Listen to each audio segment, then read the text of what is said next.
What do you do when the company you've poured your heart into for 15 years betrays you? Jessica had dedicated years to TechVantage, creating the very technology that drove their success. But when she was suddenly pushed out, she knew exactly what was happening. Her invention was being stolen. Determined to take back what was hers, Jessica had a plan that would leave TechVantage scrambling. Stay tuned to see how Jessica takes control and secures her future. And don't forget to subscribe for more powerful stories. Jessica, after 15 years with TechVantage. "We're restructuring your position," Karen Thompson announced, her voice barely concealing a sense of satisfaction. She sat across from me in the small, sterile conference room, flanked by Ashley from HR. Both wore carefully constructed expressions of corporate regret, as if they were performing in some well-rehearsed play. "The company is moving in a new direction," Ashley added, sliding a manila folder across the table. "Your contributions have been valuable, but we're consolidating the research division under the product development team." I nodded slowly, accepting the folder without opening it.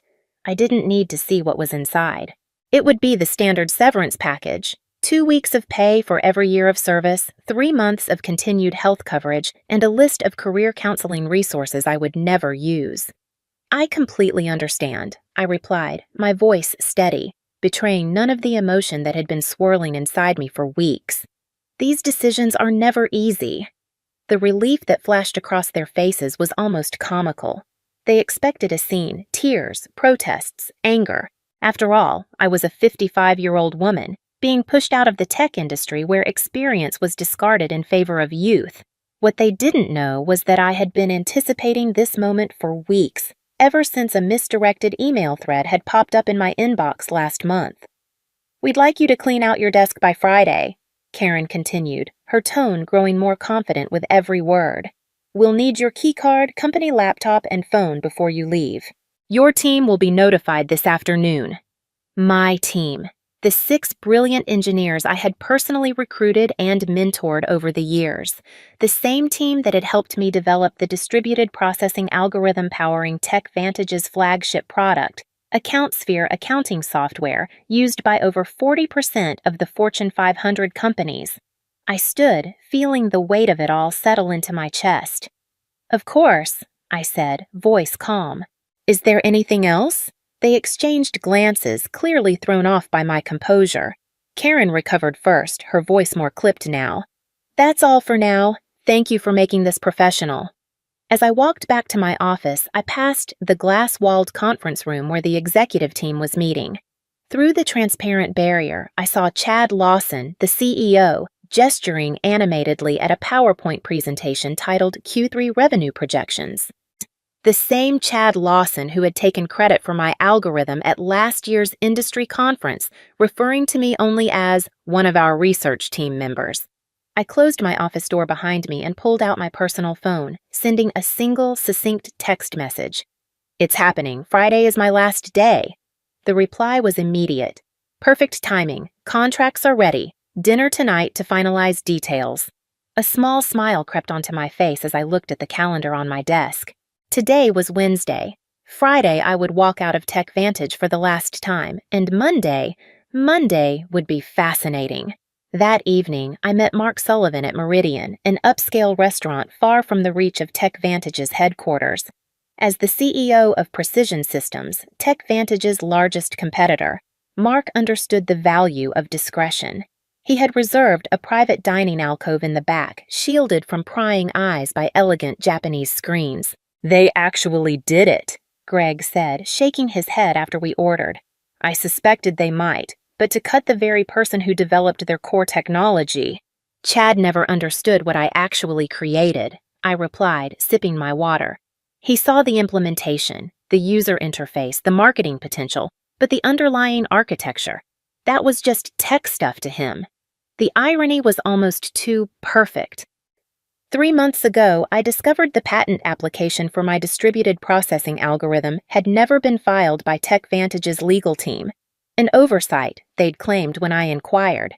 They'd assured me they'd handle it immediately, but something about their response had seemed off, prompting me to check the company's internal documentation. That's when I found it.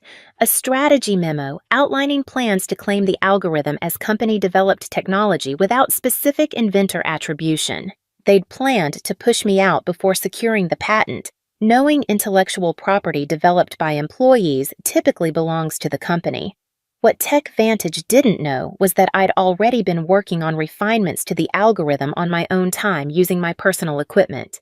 Those improvements, which dramatically increased processing efficiency by 43%, weren't covered by my employment agreement. I'd quietly filed for a patent under my own name last month, fully documented with timestamps and development logs that clearly showed the work was completed outside of company time. The patent had been granted with remarkable speed thanks to Greg's introduction to a top-tier IP attorney. "All the paperwork is finalized," Greg said now, sliding a folder across the table. "As soon as you sign, Precision Systems officially acquires exclusive licensing rights to your patent. The press release goes out Monday morning, announcing you as our new Chief Innovation Officer." I reviewed the documents carefully, though I'd already memorized the key terms: a 7-figure signing bonus, substantial equity in Precision Systems, and ongoing royalties from all products using my algorithm. "What do you think Chad's face will look like when he realizes what's happened?" Greg asked, unable to hide his satisfaction at the prospect. "I'm more concerned about my team," I admitted. "They don't deserve to be caught in the fallout." Greg nodded. "Already addressed. We have positions for all 6 of them if they're interested. Senior roles with significant raises." I signed the final page and closed the folder. In one elegant move, I had secured my future, protected my team, and ensured recognition for my work. "To new beginnings," Greg said, raising his glass. "And to owning your own value," I added, clinking my glass against his. Thursday and Friday passed in a blur of exit interviews, knowledge transfer meetings, and saying goodbye to colleagues. I maintained my professional composure throughout, even as rumors spread across the company. Administrative assistants gave me sympathetic glances in the hallways. Junior developers approached awkwardly, asking if I'd provide LinkedIn recommendations before I left.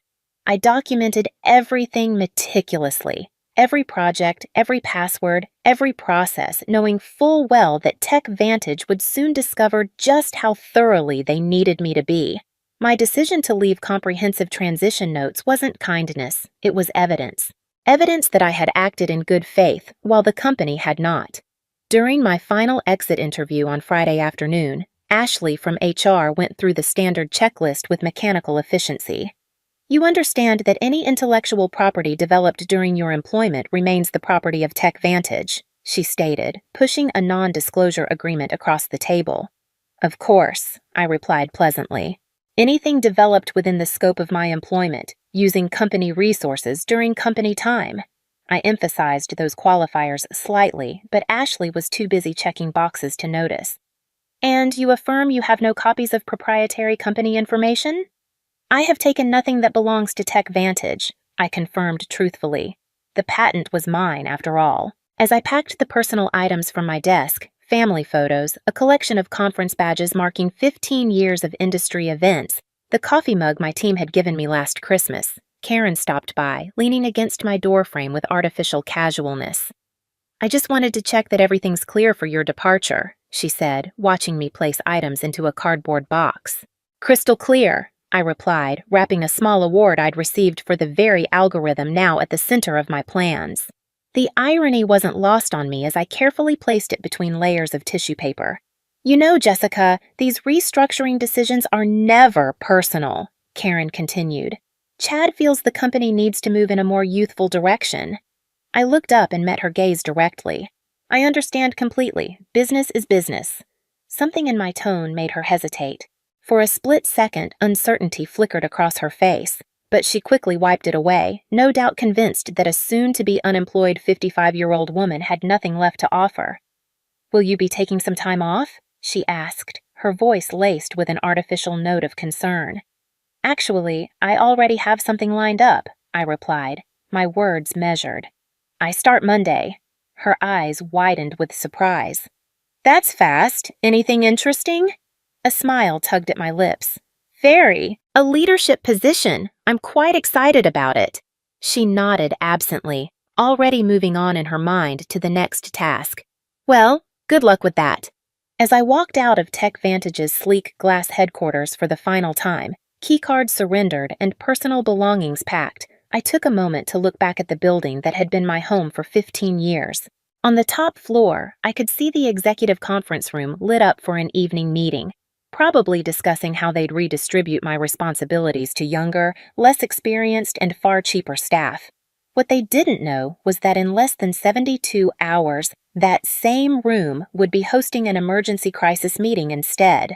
Monday morning broke bright and clear, and I dressed carefully in my new charcoal suit, a power outfit I'd specifically bought for today.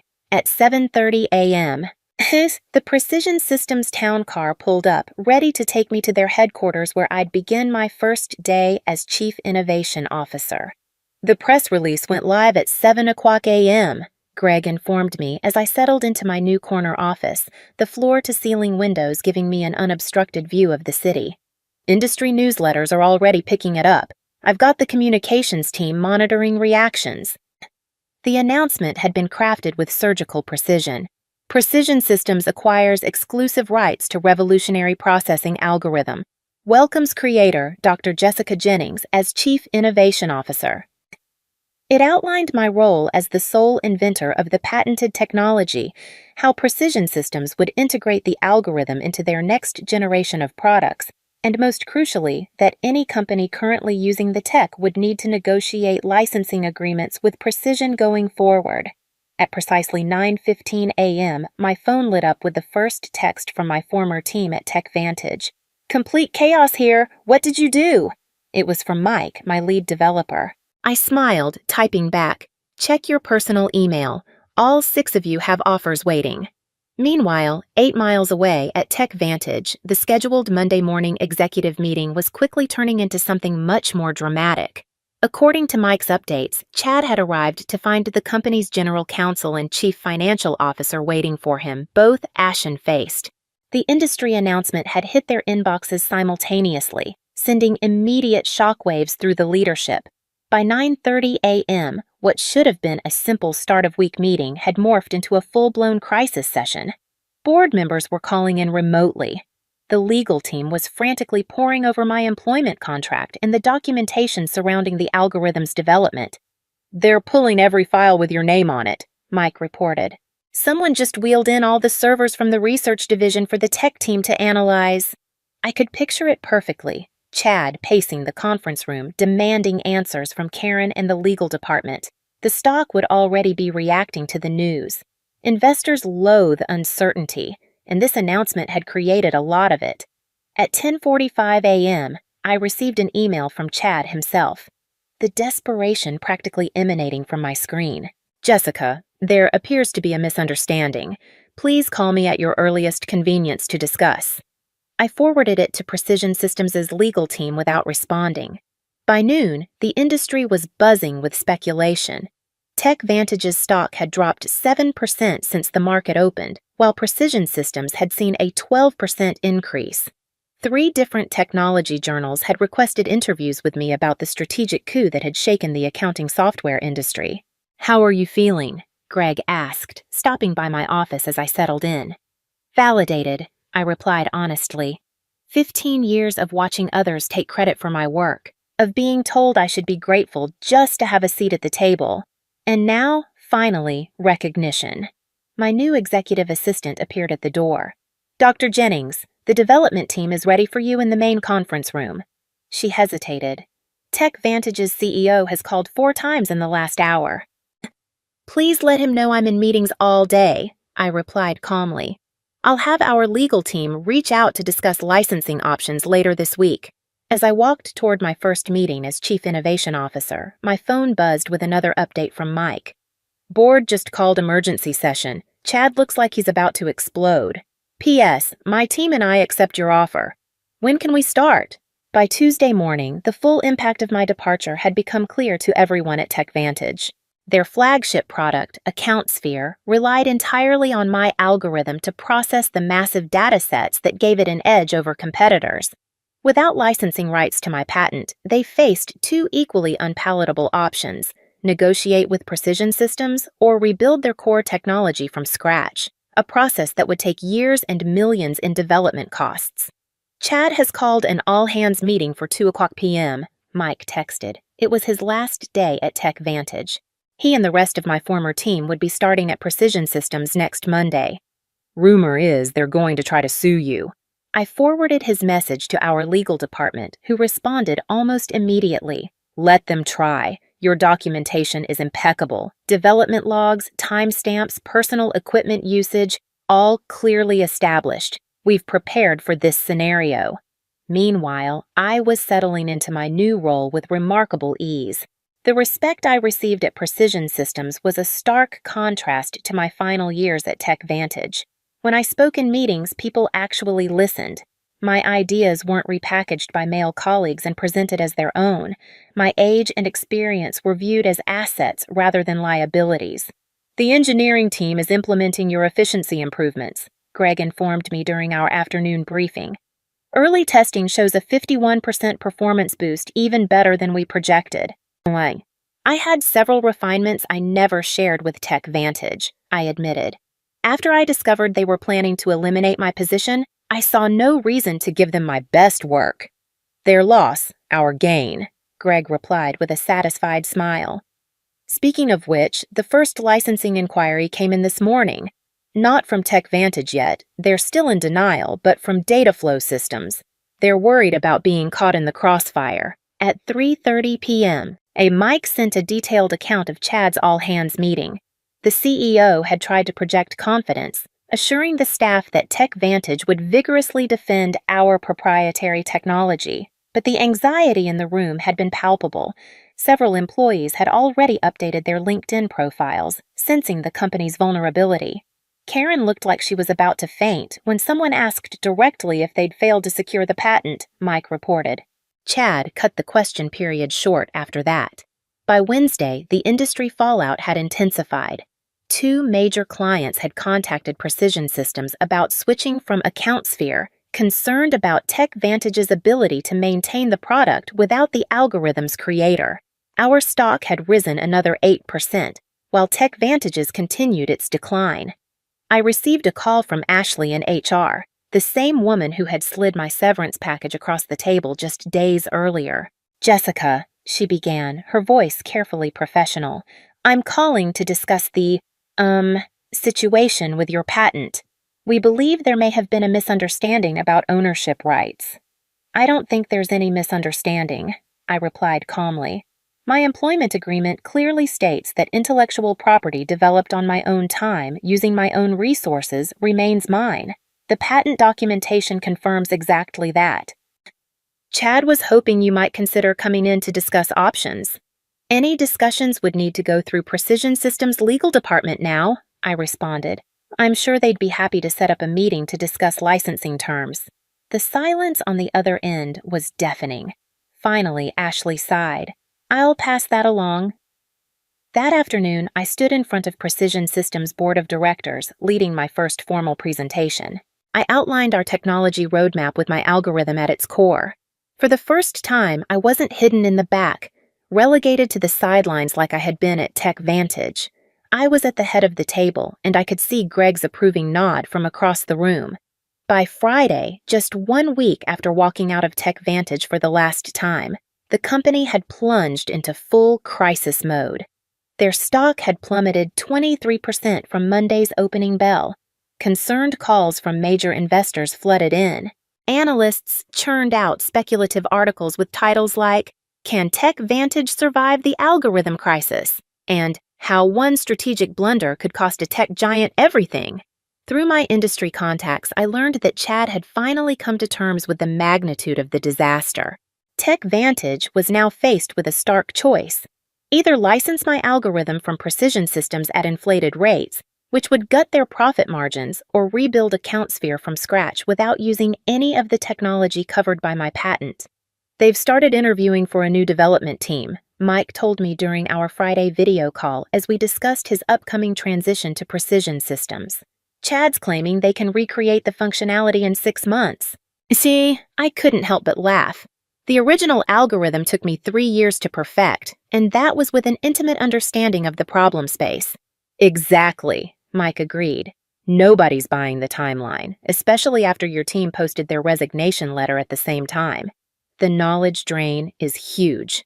That afternoon, TechVantage's attorneys finally reached out to Precision Systems, hoping to open negotiations about licensing. Our legal team, following the strategy we had outlined, responded with terms that were technically fair but strategically brutal, 3 times the industry standard licensing rate, plus a public acknowledgement of my role as the inventor of the technology. They'll balk at the acknowledgement more than the cost, Greg predicted as we reviewed the response in his office. Chad's ego won't let him admit that he pushed out the person who created their core technology. Then they'll have to rebuild, I replied, feeling the weight of the advantage we now held. Every day they spend trying to replicate my work is another day we extend our lead in the market. The following Monday, just 10 days after my unceremonious dismissal, I led the first meeting with my newly assembled innovation team.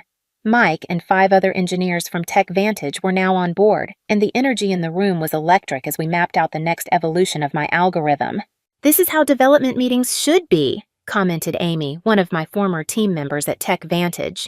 "We spent half our time explaining basic concepts to executives who wouldn't listen anyway." "That's the difference between being valued and being seen as replaceable," I replied. "Here, your expertise is recognized."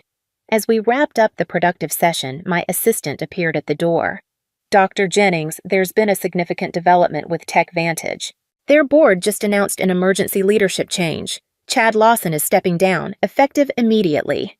The news spread quickly. Within hours, industry publications were reporting that TechVantage's board had lost confidence in Chad's leadership following the patent oversight that threatened the company's flagship product. Karen Thompson was also out, along with the head of legal who had failed to properly secure the patent. That evening, I received an unexpected email from Richard Donovan, TechVantage's newly appointed interim CEO. Unlike Chad's desperate message from the previous week, this one was straightforward and respectful. "Dr. Jennings, congratulations on your new position. I've been brought in to help TechVantage navigate the current situation. I'd like to discuss a fair licensing arrangement for your patented technology. We're prepared to acknowledge your contributions publicly and make appropriate amends for the oversights of previous management. Would you be available to meet next week?" I forwarded the email to Greg, adding a simple note: "Phase 1 complete." His reply came quickly: "Beautifully executed. The board is celebrating your first major chati for Precision Systems. Looks like TechVantage is finally learning an expensive lesson about valuing innovation and innovators." 3 months after my departure from TechVantage, I sat on the stage at the National Technology Innovation Conference, preparing to deliver the keynote address. The audience was filled with industry leaders, technology journalists, and aspiring developers, many of whom now knew my story. "And now I'm pleased to introduce our keynote speaker," the conference organizer announced. "Dr. Jessica Jennings, Chief Innovation Officer at Precision Systems and creator of the distributed processing algorithm that has revolutionized data handling across multiple industries." The applause echoed through the room as I approached the podium. What a difference a few months could make. Just last year, I had attended this same conference as part of the TechVantage delegation, sitting in the back while Chad took center stage, presenting his company's innovations. "Thank you," I began, scanning the faces before me. "Today, I want to talk about innovation, ownership, and the importance of properly valuing intellectual contributions, no matter where they come from." My presentation walked through the technical intricacies of my algorithm, but it also addressed the broader, more urgent issue of respect and recognition within the technology sector. Without directly mentioning TechVantage, I highlighted the need for companies to protect their innovators rather than treat them as replaceable assets. Afterward, during the reception, a group of young women engineers approached me, eager for advice and mentorship. One of them, barely 30, shared, "Your story changed how I document my work. I've started keeping detailed logs of my development process on my own time." "Smart," I said. "Your innovations deserve protection."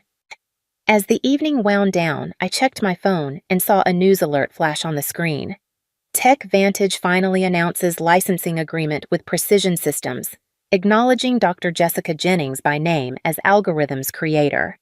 Their stock had stabilized, but at a much lower valuation than before my departure.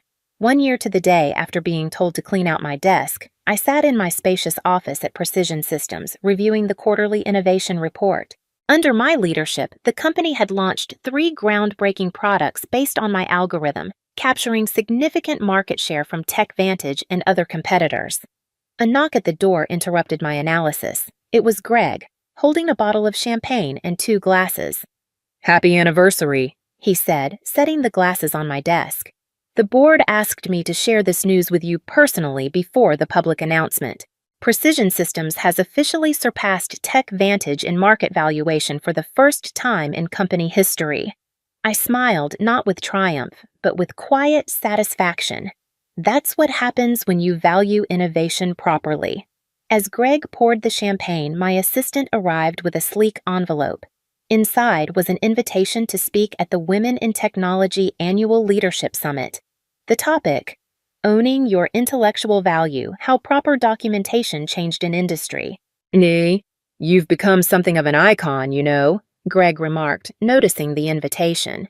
"The story about the executive who didn't recognize what she had until it was gone has become a cautionary tale in corporate boardrooms." Richard Donovan, who had remained TechVantage's CEO after the crisis, had implemented sweeping changes to how the company recognized and rewarded innovation. Their new policies on intellectual property protection and inventor recognition were reportedly modeled after the program I had established at Precision Systems. "It was never about revenge," I said, raising my glass in a toast. "It was about recognition, about showing the industry that innovation isn't anonymous. It comes from real people who deserve real credit." "To proper recognition," Greg agreed, clinking his glass against mine. As the afternoon sun poured through the office windows, I reflected on my journey. At 56, I had finally found what had eluded me throughout my career. Not just success, but acknowledgement. My name was now permanently attached to the algorithm that had transformed an industry exactly where it belonged. What do you do when your contributions are taken for granted, when the very work you created is stolen and credited to someone else? Do you quietly walk away, or do you make sure the world knows exactly what you've done? Jessica had spent 15 years pouring her heart and soul into TechVantage, developing algorithms that powered their flagship product. Yet, when the company decided to cut her loose, they expected her to simply accept their severance package and fade into the background. But Jessica had been planning her move for months. What they didn't know was that she had already filed a patent for the algorithm under her own name. The moment she walked out of TechVantage, she secured her future with a leadership position at Precision Systems and a licensing deal that would leave TechVantage scrambling. Within days, her former company's stock plunged, and they were forced to acknowledge her groundbreaking work at a cost far higher than they had ever anticipated. But Jessica didn't do it out of spite. She did it for recognition, for the respect she had earned but never received. And as the world watched her rise, she showed that sometimes the best way to win is to walk away, own your value, and let the world come to you. So, what would you have done in Jessica's shoes? Would you have let them take credit for your work, or would you have fought back? Share your thoughts in the comments. And if you liked this story, don't forget to like, subscribe, and stay tuned for more.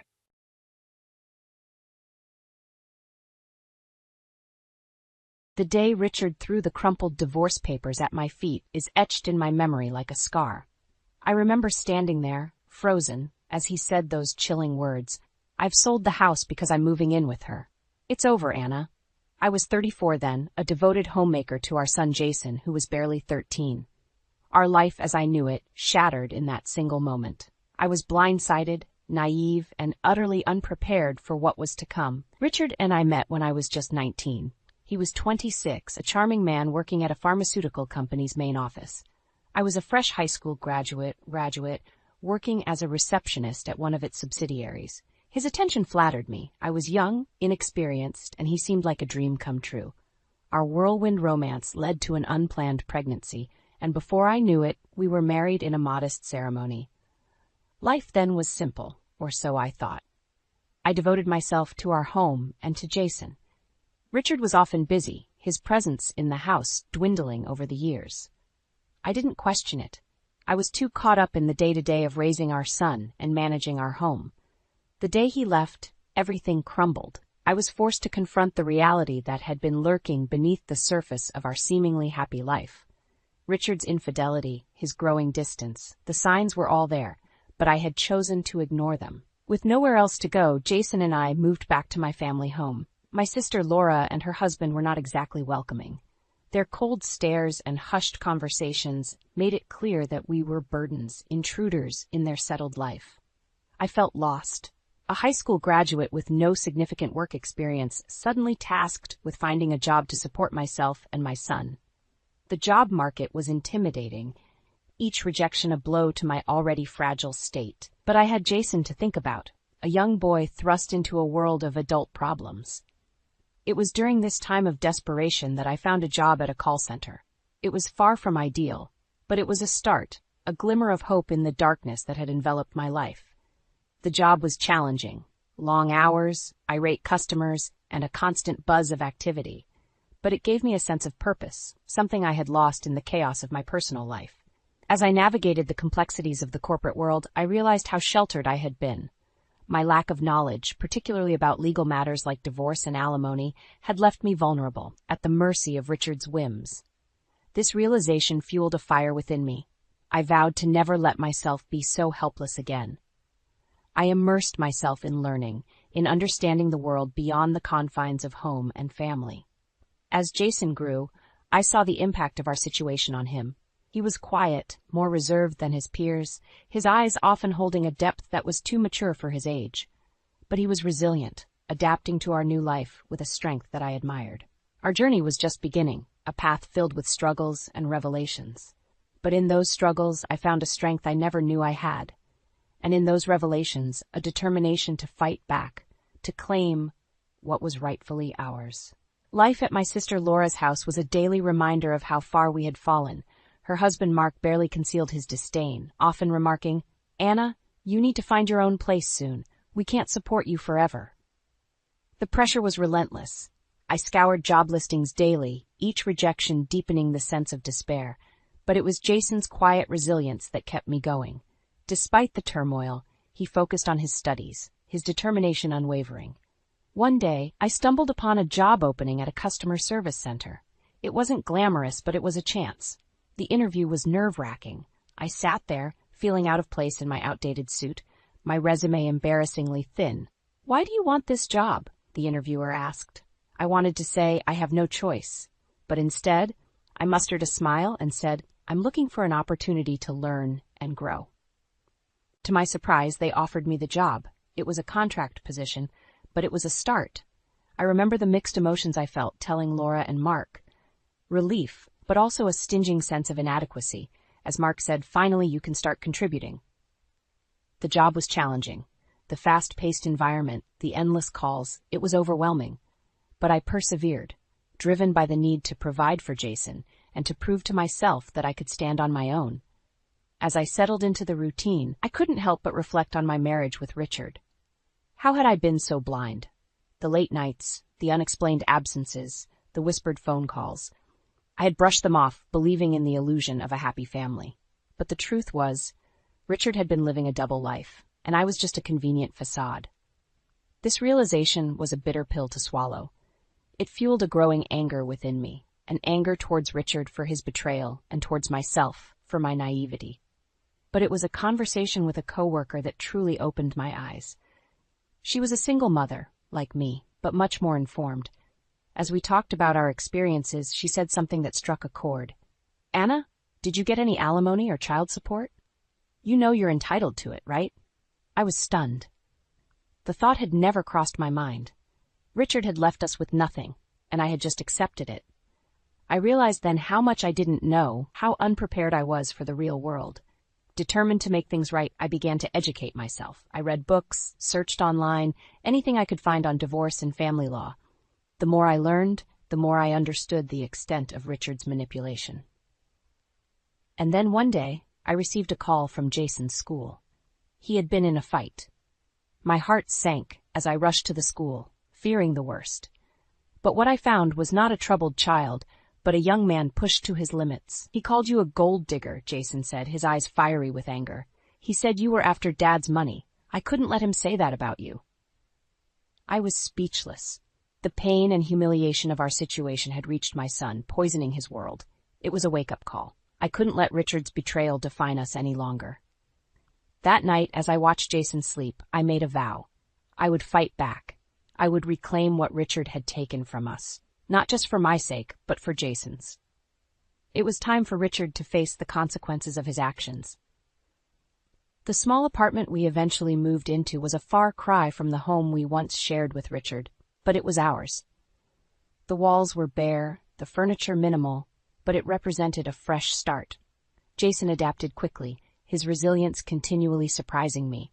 He threw himself into his studies with a fervor that was both impressive and concerning. "I want to do well, Mom, for us," he would say, his determination shining through his words. I had been working at the call center for a year now. The job was still demanding, but I had grown more confident, more adept at handling the challenges. The sense of achievement was small, but it was there, a constant reminder that I was more than Richard's discarded wife. One evening, as Jason and I were having dinner, he looked up from his plate and said, "Mom, do you ever think about Dad?" The question caught me off guard. Richard was a subject we rarely touched upon. "Sometimes," I admitted, "but not in the way you might think. I think about what he did to us, how he left us with nothing." Jason's eyes darkened. "I hate him for what he did. He thinks he can just walk away without any consequences." His words struck a chord in me. The anger, the sense of injustice that had been simmering within me, found resonance in Jason's words. "You're right," I said, my voice steady. "He shouldn't get away with it." Over the next few weeks, I began to research more about divorce and family law. I learned about alimony, child support, and the legal avenues available for redress. The more I learned, the more empowered I felt. Then a breakthrough came. I discovered that in cases of infidelity, the betrayed spouse could file for alimony even years after the divorce, under certain conditions. This information was a revelation. Richard had cheated, and I had proof. The late-night calls, the secretive behavior, it all added up. Emboldened by this discovery, I approached a lawyer. She was sympathetic, her eyes reflecting an understanding that went beyond professional courtesy. "You have a case," she said, "but it won't be easy. Are you ready for this?" I nodded, my resolve firm. "I'm ready, for myself and for Jason." The lawyer laid out a plan. We would file for alimony, citing Richard's infidelity and his failure to provide financial support after the divorce. The process would be long and possibly contentious, but I was prepared. I had to be. Jason was supportive, his quiet strength a constant source of comfort. "We'll get through this, Mom," he assured me. "We're in this together." The day we filed the lawsuit, I felt a mix of emotions. Fear, anxiety, but above all, a sense of righteousness. Richard had wronged us, and it was time for him to answer for his actions. As the legal proceedings began, I braced myself for the backlash. Richard was not going to take this lying down, but I was no longer the naive young woman he had left behind. I was stronger, wiser, and I was ready to fight. The legal battle against Richard was like opening a Pandora's box. The lawyer's investigation unearthed more than just infidelity. It revealed a web of lies and deceit that Richard had woven over the years. As we sat in the lawyer's office one afternoon, she presented us with a file. "This is more than I expected," she said, her tone serious. "Richard wasn't just unfaithful, he was living a double life." The documents in the file painted a damning picture. Bank statements, credit card bills, and photos, evidence of Richard's secret life, a life filled with luxury and indulgence, all while neglecting his family. "Look at this," the lawyer pointed to a photograph. It was Richard, looking carefree and happy, with a woman who was not me, his arm wrapped around her. My heart clenched at the sight, but I steeled myself. This was the truth, the reality I had to face. Jason's face hardened as he looked at the evidence. How could he do this? To us, to you. His voice was a mix of anger and disbelief. "We'll make him pay for this," I said, my voice firm. "He can't get away with it." The lawsuit took a toll on us. Richard's lawyers were aggressive, trying to discredit me, paint me as a vindictive ex-wife. But I stood my ground, bolstered by the evidence and the support of Jason and our lawyer. Then came the day of the deposition. Richard sat across from us, his demeanor smug and confident. But that confidence waned as the lawyer began to present the evidence. "Mr. Richard, can you explain these expenses?" she asked, her tone accusatory as she slid the bank statements across the table. Richard's eyes flicked over the documents, and I saw a flicker of panic. These are personal expenses. They have nothing to do with my marriage. And these photos, the lawyer continued, her gaze unwavering, they tell a different story. Richard's facade began to crack. He fumbled for words, his composure slipping. It was nothing serious, just a fling. A fling? Jason interjected, his voice icy. You destroyed our family for a fling? The room was thick with tension. Richard's lawyer tried to intervene, but the damage was done. The evidence was overwhelming, Richard's excuses feeble and unconvincing. As we left the deposition, I felt a sense of vindication. Richard had been exposed for what he truly was, a cheat. But it was not over yet. The lawsuit would continue, and I knew Richard would fight back. But I was ready. For the first time, I felt in control, no longer a victim of Richard's betrayal. I was fighting back not just for myself, but for Jason, for the life we deserved. The lawsuit against Richard was dragging on, each hearing more contentious than the last. But amid this turmoil, a surprising development unfolded. One evening, Jason came home, a peculiar look on his face. "Mom, you won't believe what happened today," he said, a mix of amusement and disbelief in his voice. "What happened?" I asked, curious. "I had a job interview today at a pharmaceutical company. Guess who the HR manager is?" I felt a chill run down my spine. "Not Richard?" Jason nodded. "Yes, Richard. He didn't recognize me at first. I guessed he'd forget his own son's face." The irony was bitter. Richard, who had discarded his family for his career, was now unknowingly interviewing his own son. "What did you do?" I asked, a part of me anxious about the encounter. Jason's eyes gleamed with a cold fire. "I played along at first, but then the end. I couldn't resist. I asked him if the company condones affairs.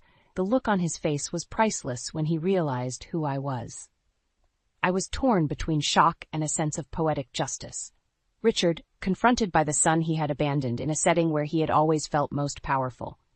"What did he say?" I pressed, my heart racing. "He denied it, of course. So I pushed further. I asked how he could sit there interviewing me when he destroyed our family for his own selfish desires." Jason's voice was bitter, but there was a sharp sense of triumph, too. He was speechless. I left him there, stewing in his guilt. The revelation was staggering.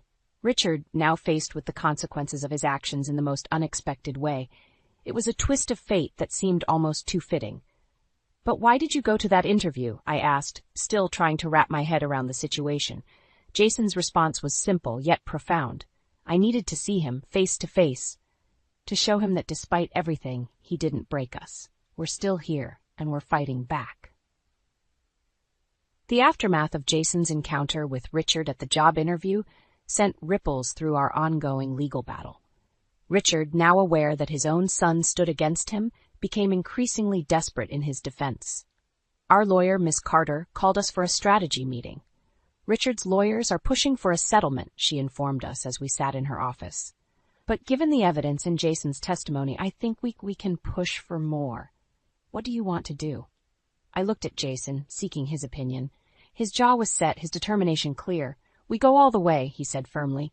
"He needs to be held accountable, not just financially, but morally, too." Miss Carter nodded, her expression resolute. "Good. Then let's prepare for the next hearing. It's going to be a tough one, but we have the truth on our side." The hearing was indeed challenging. Richard's lawyer tried to paint a picture of a remorseful man who had simply made a mistake. But Miss Carter was relentless, presenting evidence of Richard's deceit and his neglect of his family responsibilities. Richard himself took the stand, his demeanor a mix of defiance and feigned contrition. "I regret the pain I caused my family," he said, his voice lacking genuine remorse. "But I believe the settlement offered is fair and just." His words rang hollow, and I felt a surge of anger. How could he stand there playing the victim after all he had done? It was then that Jason spoke up.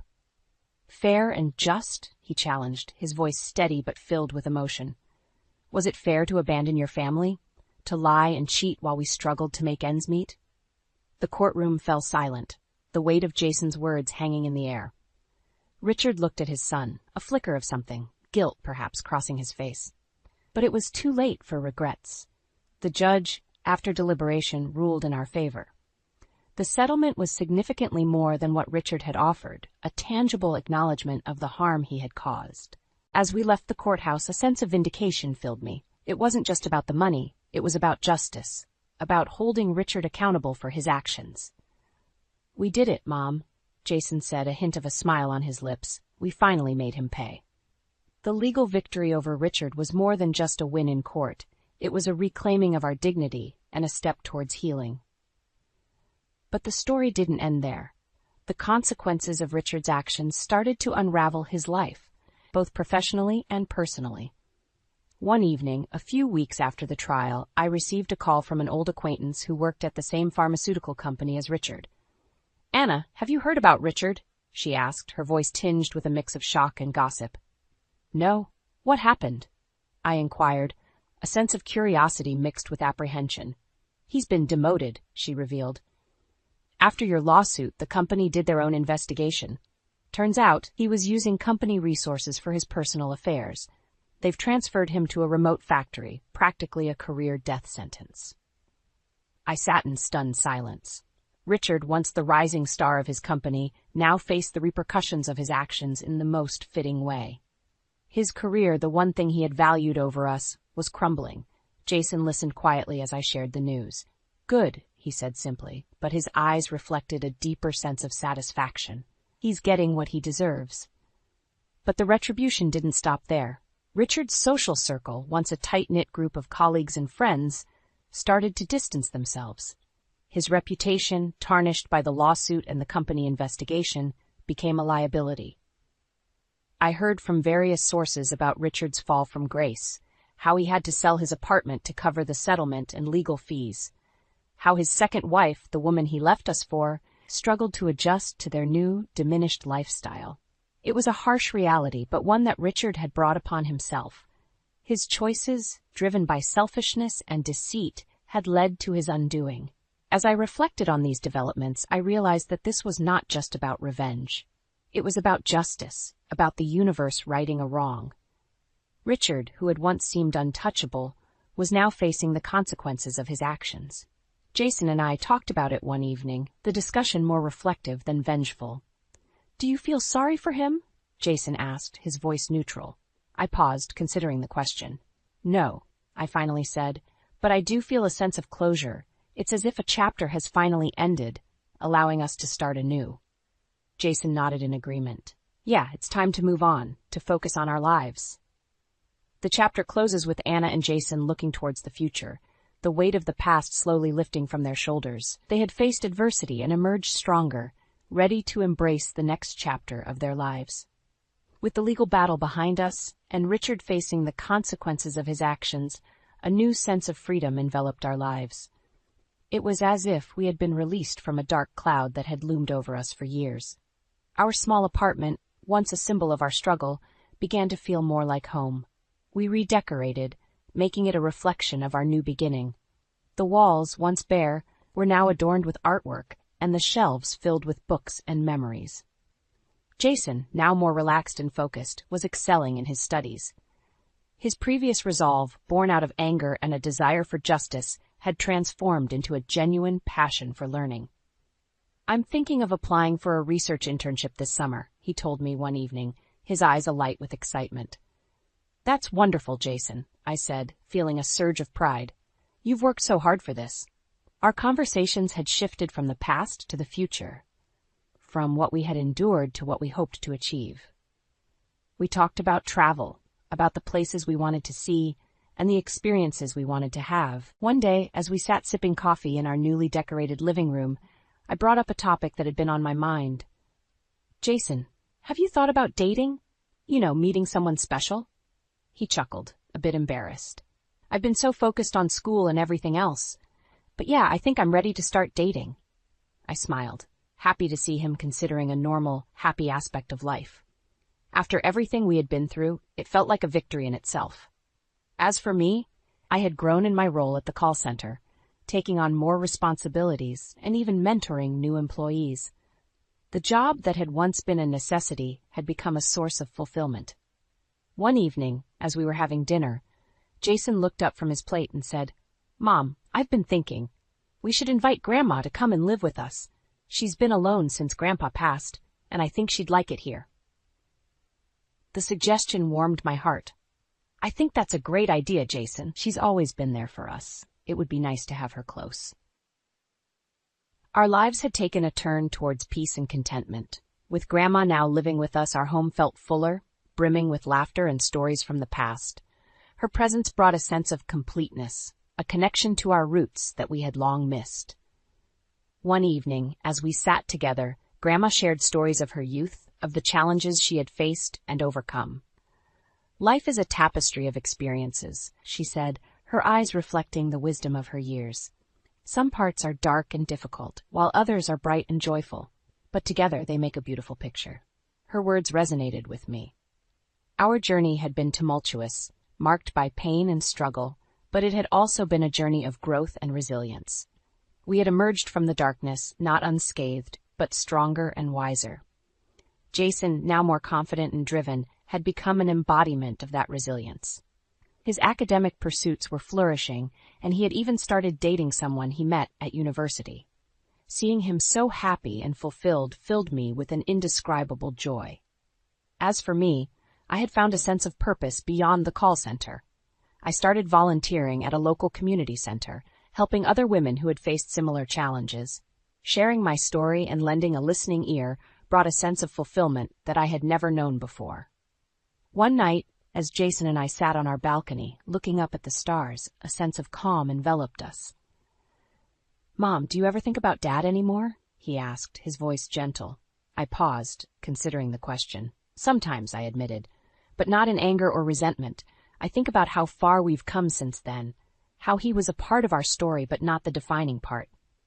Jason nodded in understanding. "Yeah, I feel the same. He's just a chapter in our past." We sat in silence for a moment, each lost in our thoughts. The journey we had been on was not one we had chosen, but it was one that had shaped us in ways we could never have imagined.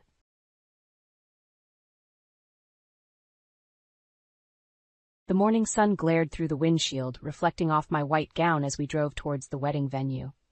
Daniel and I had been planning this day for months, and the excitement bubbled inside me.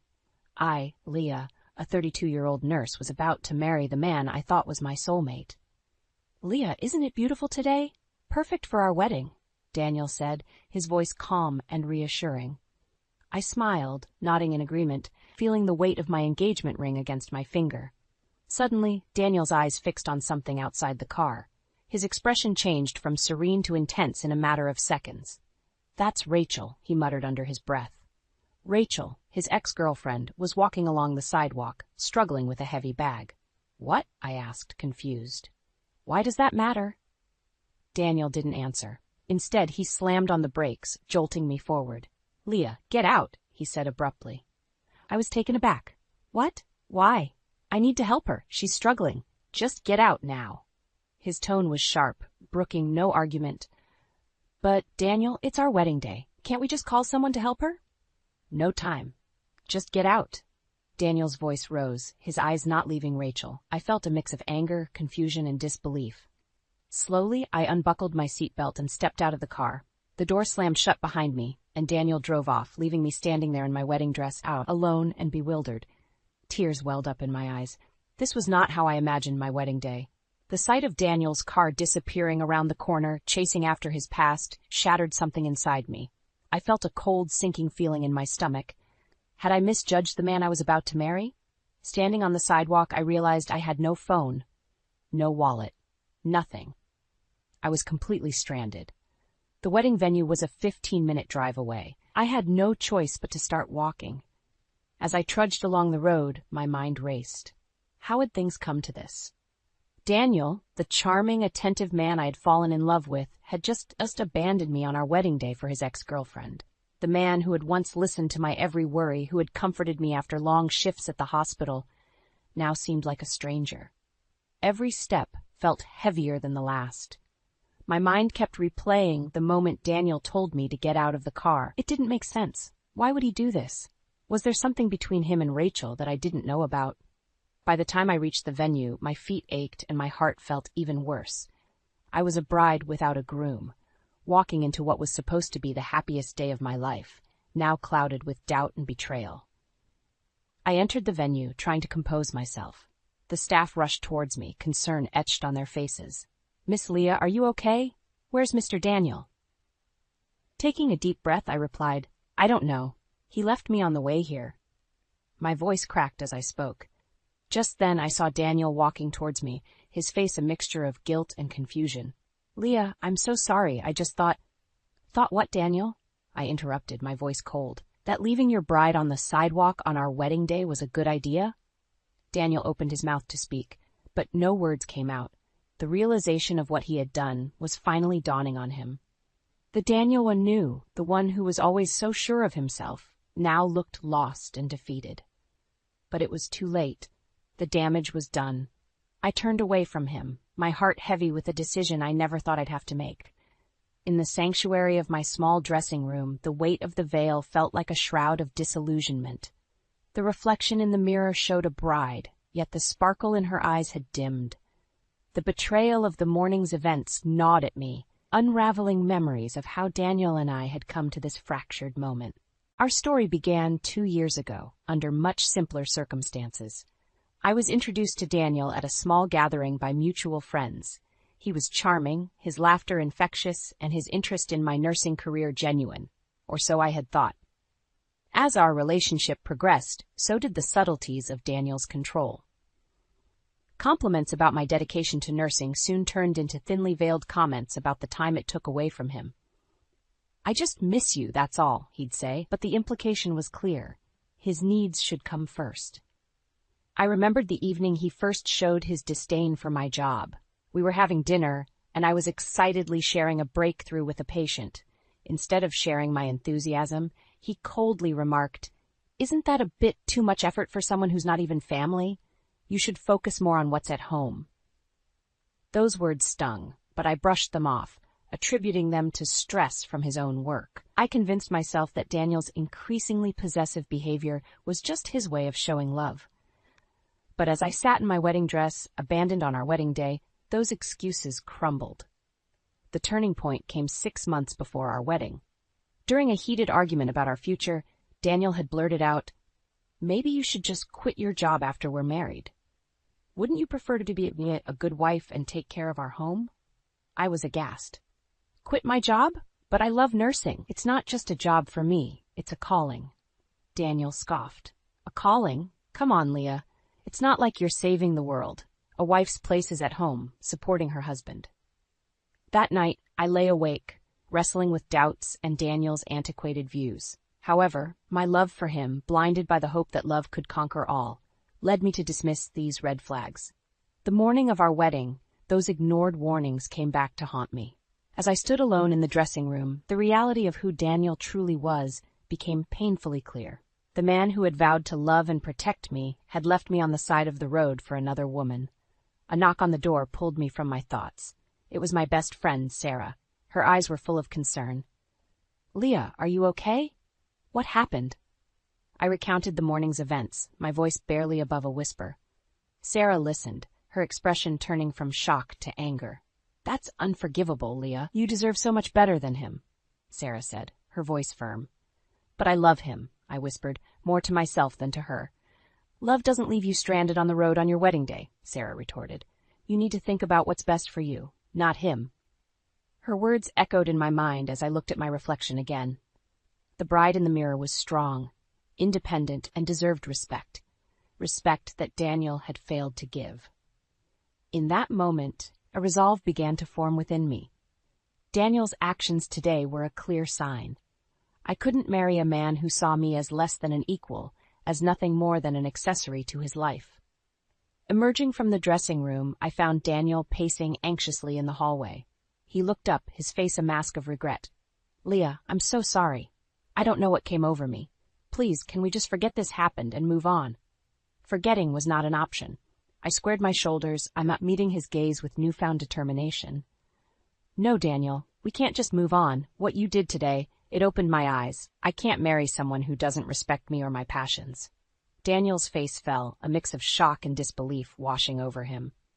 "But Leah, I love you." "This was just a mistake." "A mistake that showed your true colors," I said, my voice steady. I deserve someone who supports me, not someone who leaves me on the side of the road for an ex. Turning away from him, I left Daniel standing there, his pleas fading behind me. The decision was painful, but necessary. I would not be a bride today, but I would walk out of this venue with my head held high, ready to face a future where I was valued and respected. The days following the broken wedding were a whirlwind of emotions and hard decisions. It was during a small, tense gathering at my home, with both our families present, that the true extent of Daniel's character began to unravel further. As we sat around the living room, the air was thick with unspoken words and disappointment. My mother, always my pillar of strength, broke the silence. "Leah, we support whatever decision you make, but are you sure you want to end things this way?" Before I could respond, Daniel, who had been quietly brooding, spoke up. "Leah's just overreacting. We can sort this out. It was just a misunderstanding." "A misunderstanding?" I echoed, my voice laced with incredulity. "You left me on the side of the road on our wedding day, Daniel." Daniel's mother, a stern woman who had always been cordial to me, turned to her son with a frown. "Daniel, that was inexcusable. You need to make amends." Daniel rolled his eyes, a dismissive gesture that sent a wave of anger through me. "I already said I was sorry. What more do you want?" I felt my hands clench into fists. His lack of remorse and understanding was infuriating. "Sorry doesn't just erase what you did, Daniel. It's not just about today, it's about everything leading up to it." My father, who had been silently observing, finally spoke. "Leah, we just want you to be happy and respected. If Daniel can't give you that, then maybe it's best to part ways." Daniel scoffed, his arrogance on full display. "Oh, please. This is all just being blown out of proportion. Leah knows I'm the best she'll ever have. She's not going to leave me." His words struck a nerve, and I felt a surge of defiance rise within me.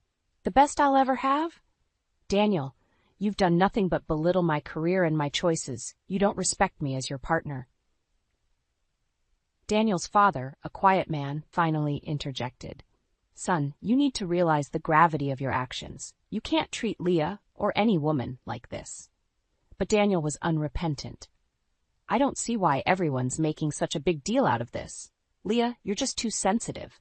You should be grateful that I'm willing to overlook this and still marry you." The room fell silent, the audacity of his words hanging in the air like a toxic cloud. My mother's gaze hardened. "Leah is not the one who should be grateful, Daniel. She's a strong, independent woman who deserves someone who truly values her."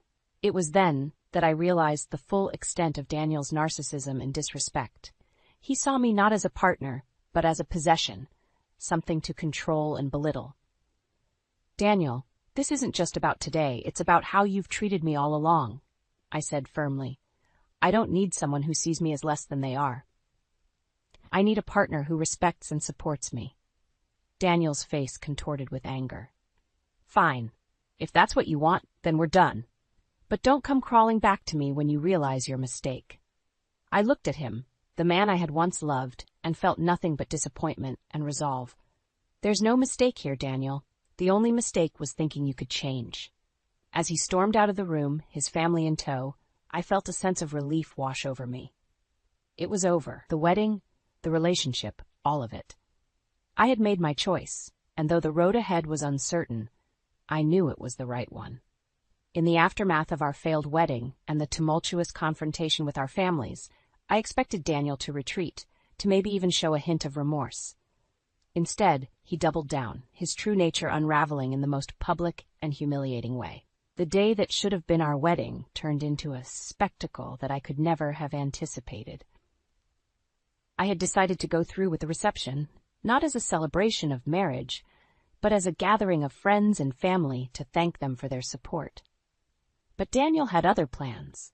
As I mingled with the guests, trying to maintain a semblance of composure, Daniel burst into the venue.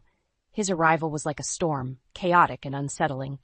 His eyes, once warm, now bore into me with a strange mix of anger and desperation. "Leah, we need to talk, now," he demanded, grabbing my arm with a force that made me wince. I pulled away, my voice steady despite my racing heart. "There's nothing left to talk about, Daniel." But he was relentless. "You can't just end things like this. We're meant to be together." His words drew the attention of the guests, their murmurs growing louder. I could feel their eyes on us, a mix of pity and curiosity. Daniel, you left me on our wedding day. You humiliated me. There's no coming back from that, I said, my voice rising. He scoffed. Oh, come on, Leah, you're overreacting. You know I only did that because I care about you. I wanted to make sure Rachel was okay. The mention of Rachel's name sparked whispers among the guests. I felt my cheeks burn with embarrassment and anger. You care about me? I countered. Is that why you compared me to Rachel, belittled my career, and demanded I quit my job? Daniel's face twisted into a sneer. You're just too sensitive. You need to learn your place, Leah. My place. Those words echoed in my mind, fueling a fire I hadn't known I possessed. My place is not with someone who doesn't respect me, I retorted. I don't need you, Daniel. I never did. His expression shifted from arrogance to something uglier, a mix of rage and wounded pride. Fine. But you'll regret this, Leah. You'll never find someone like me. I looked at him, seeing him for the petty, insecure man he was. That's the point, Daniel. I don't want someone like you. I deserve better. With that, I turned my back to him, leaving him standing in the middle of the room, his anger palpable. The guests parted for me, their expressions a mix of respect and sympathy. As I walked away, I heard Daniel's voice, shrill and desperate, calling after me. But I didn't look back. I had closed that chapter of my life, ready to start anew, free from his toxic presence. That day, I not only walked away from a broken wedding, but also from a relationship that had been suffocating me. I walked away with my head held high, my dignity intact, and a heart ready to heal and find true respect and love. In the weeks following the debacle of what should have been my wedding day, I found solace in routine, immersing myself in work and the comfort of friends and family. However, Daniel was not content to fade into the background of my newfound tranquility. It began with unexpected, unnerving encounters. I would often find Daniel waiting outside my workplace, his presence a stark reminder of the control he once wielded over my life. Each time, I firmly told him to leave, but my words seemed to fuel his determination. One evening, as I left the hospital, Daniel confronted me again. His usual arrogance was replaced by a desperation that bordered on mania. Leah, you can't do this to me. We're meant to be together, he pleaded, blocking my path. I stopped, my patience wearing thin. Daniel, it's over. You need to accept that and move on. He shook his head, his eyes wild. No, I won't let you ruin this. We were perfect together. You're just confused. His insistence was unsettling, and I took a step back. I'm not confused, Daniel. I'm clearer now than I've ever been. We're done. As I tried to move past him, Daniel grabbed my arm, his grip tight. You're not going anywhere. You're mine, Leah. That was the last straw. I pulled away forcefully, my voice loud and clear. I am not your property, Daniel. I never was. Let go of me now, or I'll call the police. The threat seemed to penetrate his delusion, and he released me, his expression one of shock and anger. You'll regret this, Leah. You'll see. I didn't respond. Instead, I walked away, my heart pounding but my resolve firm. I wouldn't be intimidated or swayed by his threats. True to my word, I reported Daniel's behavior to the police. They took my statement and assured me they would handle it. A sense of empowerment washed over me. I was no longer the woman who would tolerate Daniel's manipulation and disrespect. The next I heard of Daniel was through mutual acquaintances. His obsession with winning me back had cost him. His professional reputation had taken a hit, with colleagues and clients alike distancing themselves from his increasingly erratic behavior. But the real downfall came when news broke that Daniel had been fired from his job. His conduct, once excused as high-strung ambition, was now seen for what it was, a series of aggressive and unprofessional outbursts. As I heard these stories, a part of me felt vindicated. Daniel, who had always prided himself on his control and status, was now unraveling, his true nature exposed for all to see. It was a harsh lesson in humility and respect, one that he had brought upon himself. In a strange way, his downfall was the closure I needed. I had moved on, my life a testament to my resilience and strength. Daniel's descent was a stark reminder of the bullet I had dodged, a life of control and belittlement I had bravely walked away from. I no longer felt anger or sadness when I thought of Daniel. Instead, there was a sense of pity for a man who had lost himself in his own arrogance, and a profound gratitude for the freedom and respect I now embraced in my life. Months had passed since the day I decided to turn a page in my life, leaving behind the shadow of a relationship that was more a prison than a partnership. The echoes of Daniel's downfall served as a distant reminder of a path I had narrowly escaped. But life, as it always does, moved forward, and so did I. I found myself in a new town, a fresh start, where whispers of my past were just that, whispers, irrelevant and fading. My days were filled with the fulfilling challenges of my nursing career and the simple joys of newfound freedom. I had grown, not just in strength, but in my understanding of what I truly deserved. It was on a bright Saturday morning, in the quaint local market of my new town, that fate decided to bring a semblance of closure to my story. I was perusing fresh produce when a familiar figure caught my eye. Rachel, Daniel's ex-girlfriend, the unintentional catalyst of my wedding day disaster, was there, browsing not too far from me. Our eyes met, and there was a moment of mutual recognition, followed by a hesitant approach. "Leah," she said, her voice tinged with a mix of surprise and something akin to empathy. "Rachel," I replied, the name feeling strange yet familiar on my tongue. "I heard about, well, everything," she said, her gaze kind. "I'm so sorry for the part I played in it, however unintentional." I shook my head slightly, a small smile on my lips. "You have nothing to apologize for. If anything, you helped me see the truth." Rachel nodded, her expression thoughtful. "Daniel is a complex person. I've had my fair share of troubles with him." I raised an eyebrow, curious despite myself. "Troubles?" She sighed, a weary look crossing her face. "After your wedding day, he wouldn't leave me alone. Kept insisting we were meant to be together. I had to get a restraining order." The news didn't surprise me, but it did bring a sense of finality. Daniel, in his obsession, had spiraled down a path of self-destruction. "I'm sorry you had to go through that." Rachel shrugged, a small, sad smile playing on her lips. "It's over now. He finally got the message, or at least I hope he did. I'm just trying to move on." "Moving on is the best we can do," I said, feeling a kinship with this woman I once saw as a rival. We chatted for a bit longer, exchanging stories of moving forward and the lessons learned from our encounters with Daniel.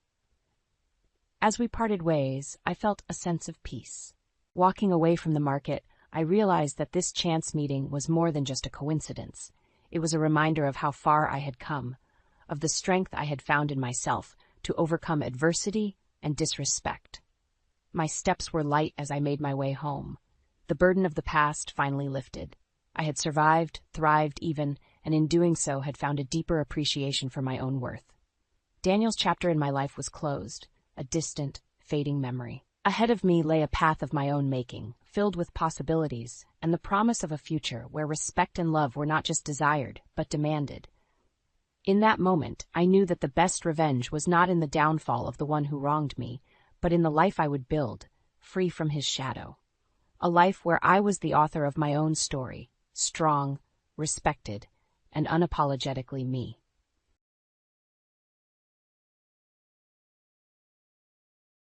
My husband Nathan and I had been trying for a baby for years, each failed attempt driving a deeper wedge between us. Our once joyful conversations had turned into a suffocating silence. That evening, as I prepared dinner, Nathan walked in, his face etched with resolve. He sat down and said words that would forever echo in my heart. "Emily, I can't do this anymore. I've met someone else, and she's pregnant with my child." I felt my knees weaken.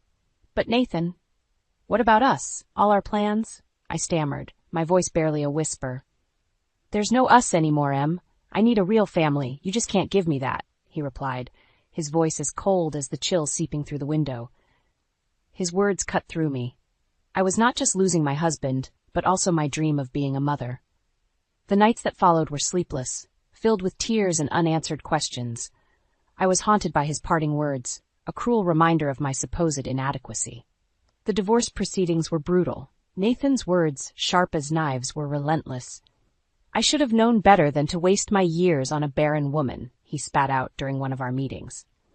Julie, his pregnant mistress, stood smirking beside him. I signed the papers, each stroke of the pen feeling like an end to a chapter I had so dearly held on to. I left my job at the library, the place where Nathan and I had first met, and moved back to my parents' house. The walls of my old bedroom, once a canvas of teenage dreams, now felt like the boundaries of my failure. The loneliness was suffocating, and the societal whispers of being childless added to my agony. But amidst this despair, a small ray of hope emerged.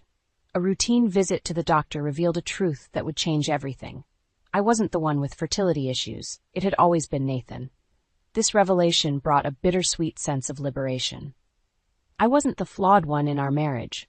Armed with this truth, I began to see a path forward.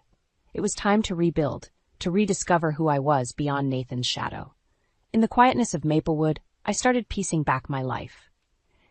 It was a slow, often painful journey, but with each passing day, I found strength in my newfound independence. I was determined to rise from the ashes of my broken marriage, stronger and more resilient than ever. Living back in my childhood home in Maplewood felt like stepping into a time capsule, yet everything was tinted with the gray hues of my recent past. My parents, though supportive, often tiptoed around me, their eyes reflecting a mix of concern and unspoken questions. I took a job at a local cafe, a far cry from the library where every shelf whispered memories of Nathan. One crisp morning, as I served coffee to a regular customer, I realized how much I had changed. Gone was the woman who dreamt of cradling her own child, replaced by someone hardened by betrayal. Yet in that hardness, there was an emerging sense of resilience. My transformation wasn't just emotional. A few months after the divorce, I discovered something that turned my world upside down again. But this time in a different way. It turned out I wasn't infertile. The problem had always been with Nathan. The revelation was like a storm clearing the skies. All those years of self-blame, the guilt that I carried, dissolved. I was not the broken one. With this newfound clarity, a spark of anger ignited within me. Nathan had not only left me for someone else, but had also made me believe I was the reason we couldn't have a child. Fueled by this anger, I began to plot my revenge. It was not something dark or sinister, but a desire to confront Nathan and Julie with the truth, to see the realization dawn in their eyes that the fault had never been mine. The opportunity came unexpectedly. I learned through old mutual friends that Nathan and Julie, now his wife, were organizing a charity event at a local community center. It would be a public setting, a perfect stage for my unspoken play. I arrived at the event dressed inconspicuously, my heart pounding with a mixture of fear and exhilaration. I spotted them across the room, Nathan looking dapper in his suit and Julie, radiant, holding their daughter, Lily. Taking a deep breath, I walked up to them, my steps measured and firm. "Hello, Nathan, Julie," I said, my voice steady. Their expressions shifted from surprise to disdain. "Emily, what are you doing here?" Nathan asked, a sneer forming on his lips. I looked straight into his eyes, the eyes that once promised forever. "I came to congratulate you, Nathan, on your family, but there's something you should know." "And what's that?" Julie chimed in, her voice laced with sarcasm. "The child we never had, Nathan, it wasn't because of me. I'm not the infertile one," I said, the words tasting like freedom. The color drained from Nathan's face, his confident posture faltering. Julie's eyes widened in shock, her grip on Lily tightening. "I thought you should know the truth. Goodbye, Nathan." "Goodbye, Julie," I said, turning away, leaving them in a sea of unspoken words and dawning realizations. As I walked away, I felt a weight lifting off my shoulders. It wasn't a dramatic showdown or a vindictive scheme, but in that moment I reclaimed my dignity and truth.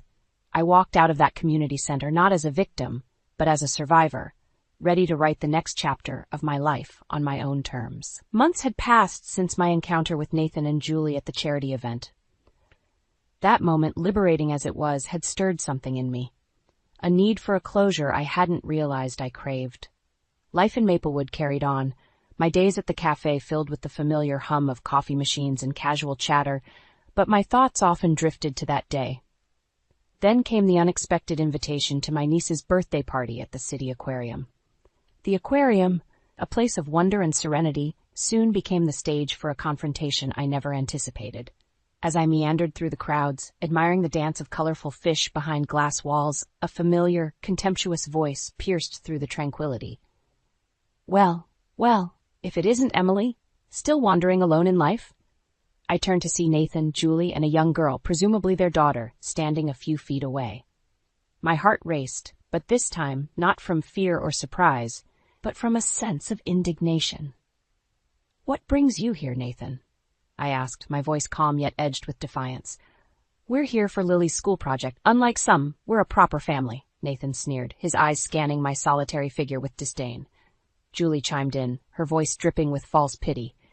It must be hard, seeing what you could never have. Their words, meant to wound, only fueled my resolve. I'm here for my niece's birthday, and for your information, I can have children. The issue was never with me.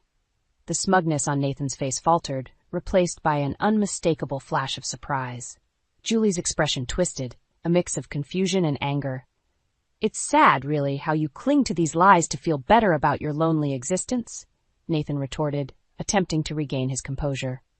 Before I could reply, a small voice piped up from behind me. Aunt Emily, who are these people? I turned to see my niece, Anna, looking up at me with curious eyes. Her innocent interruption was like a breath of fresh air, dissipating the tension. These are just some old acquaintances, sweetie, I replied, taking her hand. Let's go see the dolphins, shall we? As we walked away, I heard Julie's hushed, venomous voice. Can't even admit her own failures. Pathetic. Their words no longer had the power they once did. I had moved beyond their reach, their insults mere echoes of a past I had overcome. My focus was on the present, on the joy in Anna's eyes as we watched the graceful dolphins. That day at the aquarium, amidst the beauty of marine life, I realized that my worth wasn't defined by Nathan's perceptions or society's expectations. I was more than a chapter in someone else's story. I was the author of my own. In the weeks following the aquarium incident, I found myself reflecting on my encounters with Nathan and Julie. Their attempts to belittle me had lost their sting, but a desire for a more definitive closure lingered. I wanted them to see me not just as someone who had moved on, but as someone who had triumphed over the adversities they had thrown at me. The perfect opportunity presented itself unexpectedly. News broke out that Nathan's company was facing financial troubles. This, coupled with rumors of strife in his marriage, painted a picture of a life far from perfect.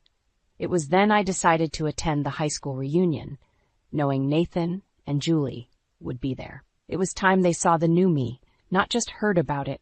Dressed in a simple yet elegant dress, I entered the reunion with a confidence I never knew I had.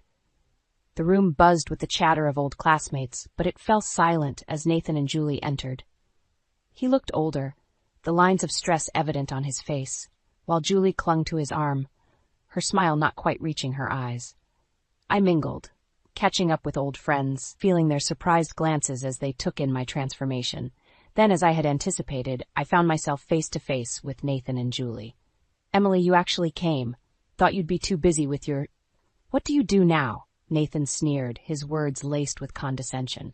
I manage a cafe in Maplewood. It's fulfilling, more than you'd think, I replied, my voice steady. Julie laughed, a hollow sound. A cafe manager? How quaint! We heard about your little scene at the aquarium, still trying to convince the world about your fertility? Their words, meant to sting, fell flat. Actually, I'm here to enjoy the reunion, not to discuss my personal life. But since you brought it up, yes, I can have children. The issue was never with me, and I'm content with my life, which is more than I can say for some. The look of shock on their faces was gratifying, but I didn't linger to savor it. I excused myself, leaving them standing amidst a crowd that had subtly turned its attention to our exchange. Later that evening, as the reunion was winding down, Nathan approached me, a hint of desperation in his eyes. Emily, about what you said earlier. I meant every word, Nathan. I've moved on. I suggest you do the same, I said, cutting him off. He looked at me, a mix of anger and something that resembled regret, before turning away. Julie watched from a distance, her expression unreadable. As I left the reunion, I felt a sense of finality. I had faced Nathan and Julie not as the woman they thought they had broken, but as someone who had risen above it all. My past with Nathan was now just that, the past. I was ready to embrace whatever the future held, on my terms. The months following the high school reunion were a period of profound personal growth for me. I had faced Nathan and Julie not once but twice, and each time I had emerged stronger. My cafe in Maplewood had become a haven, a place where I could pour my energy and creativity. But fate, it seemed, wasn't quite done with our intertwined stories. One afternoon, as I was arranging pastries in the display case, my phone buzzed. An unknown number flashed on the screen. Hesitantly, I answered, and was met with a voice I hadn't expected to hear again. Nathan's. "Emily, we need to talk," he said, his voice strained. "Why are you calling me, Nathan?" "I thought we made it clear at the reunion that we've moved on," I replied, my guard instantly up. "It's about Julie. She's left me, took Lily with her, and the company's gone under. I'm ruined," he confessed, his voice breaking. A part of me felt a twinge of pity, but it was quickly overshadowed by a sense of ironic justice. "I'm sorry to hear that, Nathan, but why tell me?" "I thought maybe there's still something. We had good times, remember?" His voice was a mix of desperation and hope. "Nathan, those times are long gone. You made your choices. I've made mine," I said firmly. There was a pause, a silence filled with unspoken words. "I guess I deserved this," he finally said, a note of resignation in his voice. "You should focus on rebuilding your life, Nathan. Goodbye." I ended the call, a sense of final closure washing over me. The news of Nathan's downfall spread through our small town. Some expressed sympathy, but many remembered how he had treated me, how he had left for Julie when he thought the grass was greener. Karma, it seemed, had come full circle. In the weeks that followed, I poured my heart into the cafe, creating a space of warmth and welcome for anyone who walked through its doors. My past with Nathan became just a chapter in my life, a story of resilience and renewal. As I closed the cafe one evening, I took a moment to reflect. The journey had been long and often painful, but it had led me to a place of peace and self-acceptance. Nathan's choices had led him down his path, and I had forged my own. In the end, I realized that the best revenge was living well, finding happiness in my own achievements, and leaving the past where it belonged. I had emerged not just unbroken, but stronger, ready to embrace whatever the future held.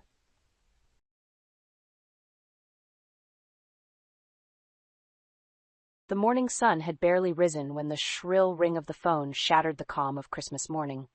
I groggily reached for the handset, expecting a cheery holiday greeting. Instead, I was greeted by the irate voice of Evelyn, my mother-in-law. "Laura, it's an emergency." Evelyn's voice was laced with manufactured panic.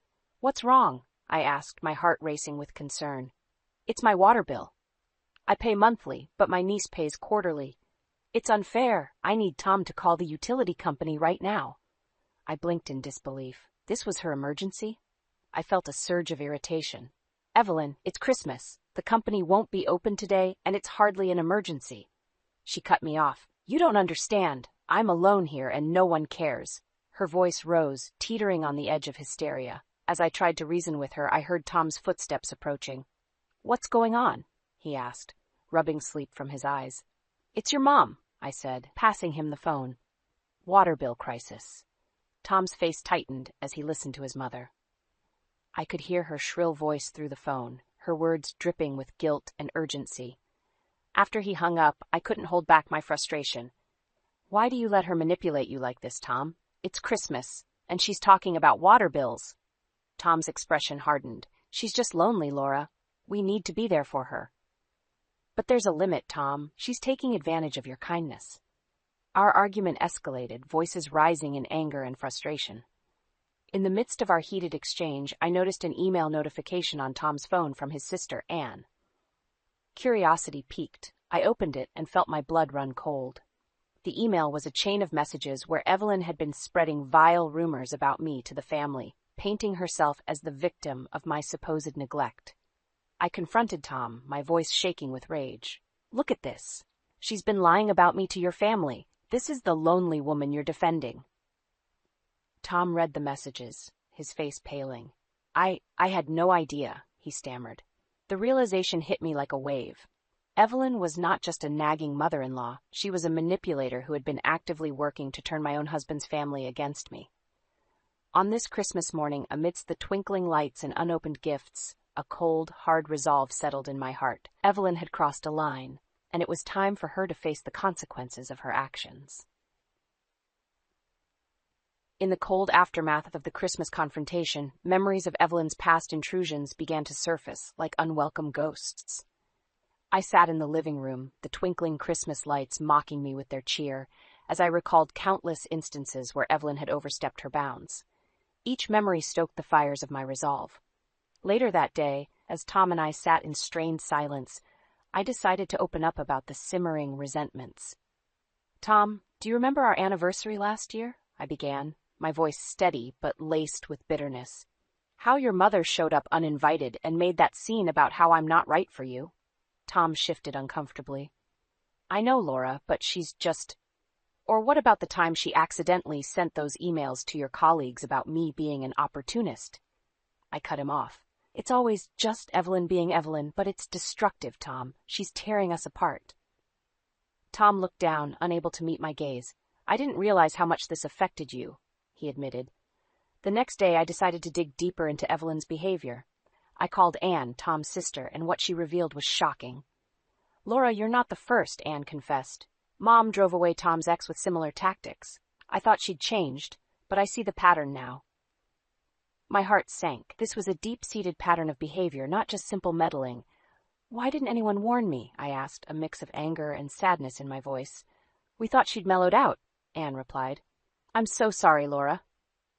That night, I lay in bed, Tom's steady breathing beside me, a stark contrast to the turmoil in my mind. The revelation of Evelyn's past actions wasn't just hurtful, it was a betrayal of trust. I realized then that exposing Evelyn's manipulative nature was not just for my vindication, but for the sake of the entire family. It was time for Evelyn's web of lies to unravel. I began collecting evidence of her manipulations, emails, messages, and even recorded conversations. Each piece of evidence was a confirmation of her deceit. I was building my case, not for revenge, but for justice.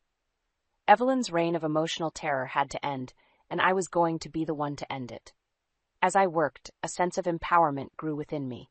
For too long, I had let Evelyn's actions slide, but no more. The day of reckoning was approaching, and I would be ready. As the days rolled on, my mission to expose Evelyn's duplicity became my driving force. The strain between Tom and me grew, a silent undercurrent beneath our daily routines. He knew I was planning something, but the full extent of my intentions remained hidden, like a shadow in the corner of our life. One evening, as I was organizing the evidence I had gathered, Tom approached me, his expression a mix of concern and caution. "Laura, what are you doing?" he asked, his voice tinged with unease.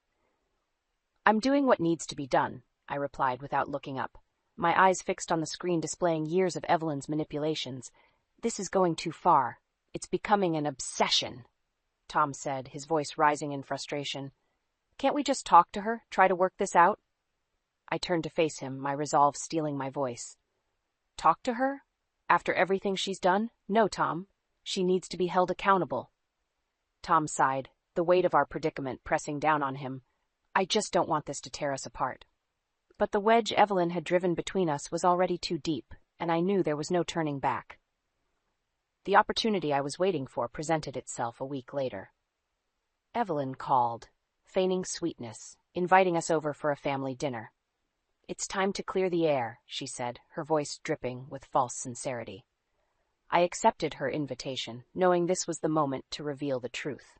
The dinner was set in Evelyn's meticulously decorated dining room, the table adorned with fine china and crystal glasses. Family members chattered nervously, sensing the underlying tension. After the main course, as everyone settled, I stood up, my heart pounding with a mixture of fear and determination. "I have something to say," I announced, my voice steady. The room fell silent, all eyes on me. I locked eyes with Evelyn, who looked back at me with a smirk, confident in her untouchable matriarchal status. But as I began to unveil the evidence of her deceit, her smirk faltered. I recounted every manipulation, every lie, every instance of her cruelty. The family listened in stunned silence, their expressions shifting from disbelief to shock. Evelyn tried to interrupt, to spin her web of lies, but the truth was irrefutable. The mask she had so carefully crafted over the years was finally slipping, revealing the monster beneath. As I spoke, I felt a catharsis, a release of years of pent-up frustration and hurt. This was not just for me, but for every person she had wronged. When I finished, the room was heavy with a deafening silence. Evelyn sat there, exposed and defeated, her usual commanding presence reduced to a mere shadow. The aftermath of the dinner revelation was like the quiet after a storm. Evelyn's once unassailable position in the family was now deeply shaken. The family, once under her spell, began to see her in a new, unflattering light. In the days that followed, I received calls from various family members, each expressing their shock and gratitude. I had no idea, said Tom's cousin, her voice heavy with disbelief. She always seemed so sweet to me. Tom, however, was conflicted. He was torn between his loyalty to his mother and his newfound understanding of her true nature. I just can't believe she would go this far, he said one night, his voice laden with sorrow. It's hard to see the truth when it's hidden behind a mask, I replied softly, my hand finding his. But now we know, and we can't unsee it. As the family grappled with the new reality, I felt a mix of triumph and sadness. The victory was bittersweet. Evelyn had been exposed, but at the cost of fracturing the family she had so tightly controlled. Then came a surprising turn. Anne called to tell me that Evelyn wanted to meet me, alone. She says she wants to apologize, Anne said, skepticism in her tone. I hesitated, but my curiosity got the better of me. I needed to see Evelyn, to understand why she had done what she had. We met at a neutral cafe, a public place where the dynamics of power were different from the familial walls that had once bolstered her authority. Evelyn was already there, sitting rigidly, her usual air of command replaced with something that resembled humility. Laura, she began, her voice trailing off, uncharacteristically uncertain. Why did you do it, Evelyn? I asked, cutting to the heart of the matter. Why all the lies, the manipulation? She sighed, a deep, weary sound. I was afraid, she confessed. Afraid of losing Tom, afraid of being alone. You were taking him away, and I just couldn't handle that. Her words were like pieces of a puzzle falling into place. The fear, the insecurity, it didn't excuse her actions, but it painted a more complex picture of the woman who had become my nemesis. I understand fear, I said slowly. But what you did, Evelyn, it wasn't just fear, it was destructive. I know, she whispered, her eyes downcast. And I'm sorry, truly sorry. I looked at her, this woman who had caused so much pain, and realized that holding on to anger would only continue the cycle. I accept your apology, Evelyn, but things can't go back to how they were. As I left the cafe, I felt a weight lift off my shoulders. The past couldn't be changed, but the future was still ours to shape. And as for Evelyn, her journey to redemption was just beginning, a path she would have to walk alone. In the weeks that followed, the dynamic within Tom's family shifted. The once unquestioned authority Evelyn held was now a subject of scrutiny. Family gatherings, once dominated by her presence, had a new, tentative atmosphere, as if everyone was relearning how to interact without her overbearing influence. Tom and I, meanwhile, found a renewed sense of unity. The ordeal had tested us, but in its wake we discovered a deeper understanding and respect for each other. I'm sorry I didn't see it sooner, Tom said to me one evening, his eyes filled with regret. You were right about my mother. It's not about being right, I replied, taking his hand. It's about us and our future. We're in this together, remember? Evelyn, for her part, had become more withdrawn. The revelation of her actions and the subsequent apology had taken a toll on her, stripping away the facade she had maintained for years. She was no longer the matriarch reigning over her family. She was just a woman, flawed and humbled. But the true test came during the next family event, a birthday party for Tom's nephew. It was the first large gathering since the dinner confrontation. As we arrived, I could feel the eyes of the family on us, a mix of curiosity and apprehension in their gazes. Evelyn was there, noticeably quieter, her usual flamboyance subdued. Throughout the party, I watched her interact with family members, noticing the careful, almost timid way she engaged with them. It was a stark contrast to the domineering woman I had known. Then, unexpectedly, she approached me. Laura, may I have a word? She asked, her voice lacking its former certainty. We stepped aside, away from the buzz of the party. I just wanted to say thank you, she said, her eyes meeting mine, for showing me the mirror. I've lost a lot, but I needed to see the truth. Her words took me by surprise. The Evelyn standing before me was a shadow of the woman who had caused so much turmoil. In her place was someone vulnerable, someone seeking redemption. I hope you find peace, Evelyn, I said, my voice soft but firm. But remember, trust is earned, not given. As the party continued, I reflected on the journey we had all undertaken. The path to healing was long and uncertain, but there was hope. Evelyn's fall from grace had been her own doing, but in her downfall, there was a chance for change, for her and for all of us. As Tom and I left the party, hand in hand, I realized that while the echoes of the past would always remain, Our future was ours to write. And in that future, there was room for growth, understanding, and maybe, just maybe, forgiveness.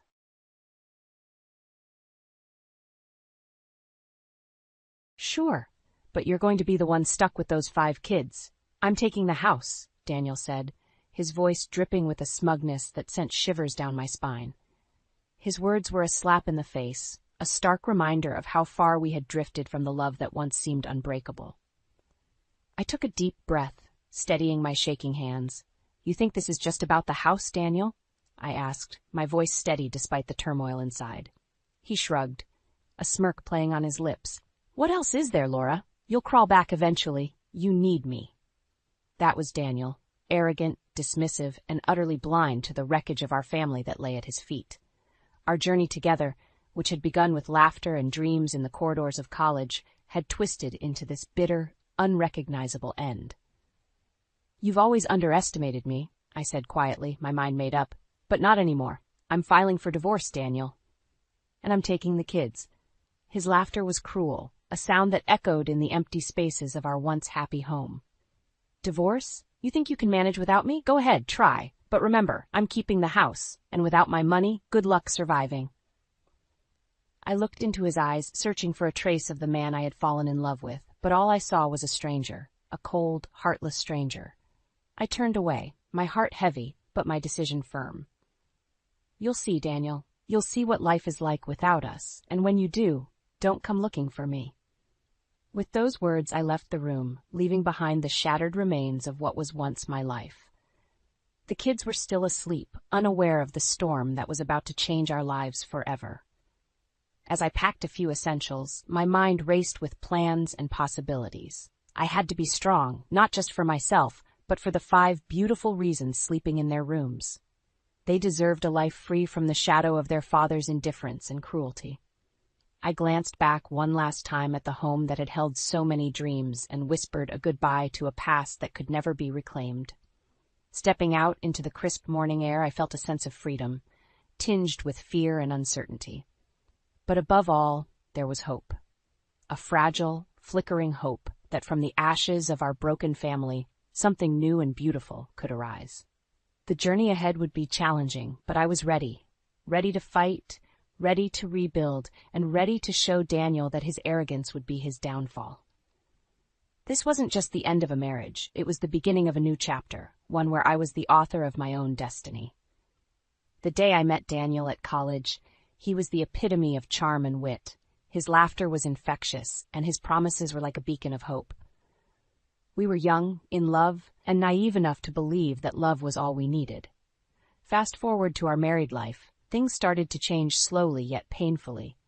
The once attentive and caring Daniel became distant, his smiles replaced by frowns, and his warm embraces turned cold.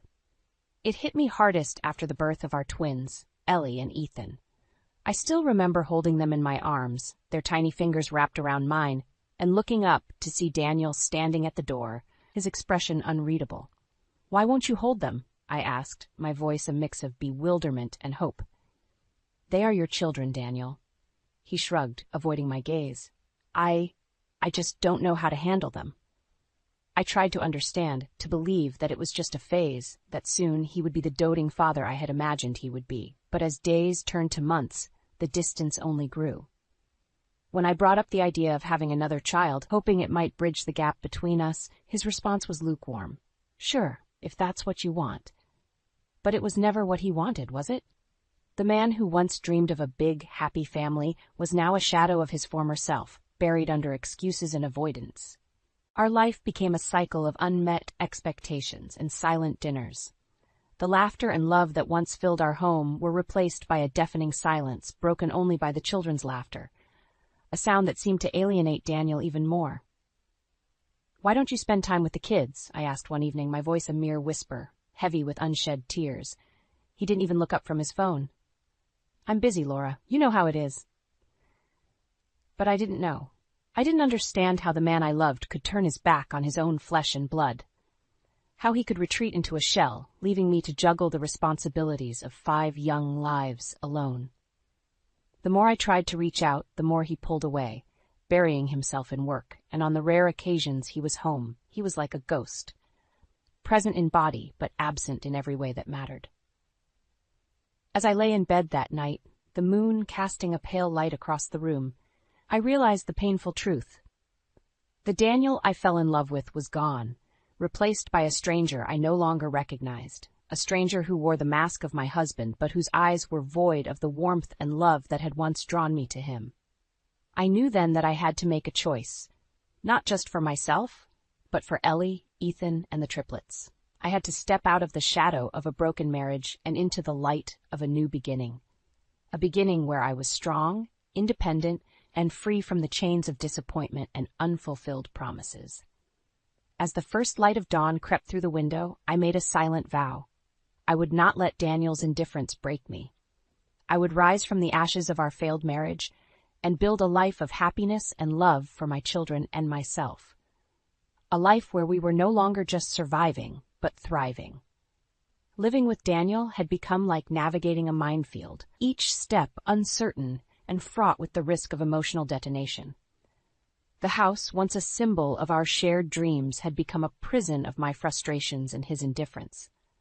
"Mom, why doesn't Daddy play with us?" Ellie's innocent question one evening cut through me. I looked into her curious eyes, her twin brother Ethan nodding along, seeking an answer I didn't have. I knelt down, enveloping them in a hug, trying to shield them from the harsh reality. "Daddy's just very busy, sweethearts. But he loves you very much," I lied, my heart aching with the falsehood. The truth was Daniel had become a stranger not only to me, but to our children as well. His presence at home was like a passing shadow, cold and fleeting. The man who once dreamt of a bustling, joyful household now seemed burdened by the very existence of his own family. Our triplets, barely 2 years old, had quickly learned to rely solely on me. The lack of paternal affection had become their normal, and it pained me to see the void in their young lives. "Daniel, you need to spend time with your children. They hardly know you," I confronted him one night, the words spilling out in a mix of frustration and desperation. He scoffed, flipping through channels on the TV. "What's the point? They have you. Isn't that enough?" His dismissive tone stung, but it was the underlying implication that wounded me deeply. In his eyes, I was just the caretaker, a background fixture in the narrative of his life. The financial strain only added to the growing chasm between us. Daniel's salary was decent, but with his increasing detachment, he became more secretive about our finances. I remember stumbling upon a credit card bill, hidden beneath a pile of papers. The numbers danced before my eyes, countless transactions, none of which were for the family. It was as if Daniel was living a separate life, one where we didn't exist. "Daniel, we need to talk about our finances. The kids' expenses are mounting, and we can't keep up like this," I said one evening, mustering all the courage I had. He barely glanced at me, his eyes glued to his phone. "Why? You managing fine, aren't you? Just cut back on whatever you're wasting money on." His words were like a slap in the face. Wasting money? On what? The children's needs? Food? The basic necessities of life?